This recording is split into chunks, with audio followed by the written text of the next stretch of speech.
Everybody sing that shit.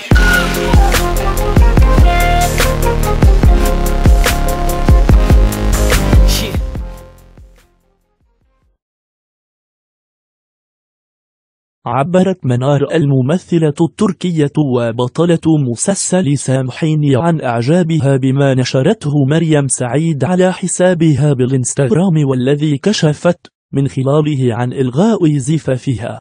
وكانت مريم سعيد قد نشرت قبل 3 أيام صورة كتب عليها: الحمد لله على فضله ورحمته، أعلن إلغاء مشروع الزواج بشكل نهائي وفسخ الخطوبة رسميا.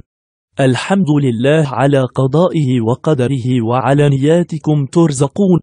وكان خطيب مريم سعيد المدعو كريم ظريف قد أعلن بدوره عن فسخ الخطوبة، موضحا أن السبب وراء ذلك كان أخلاقيا دون أن يشير إلى المعطيات الكاملة والحقيقية.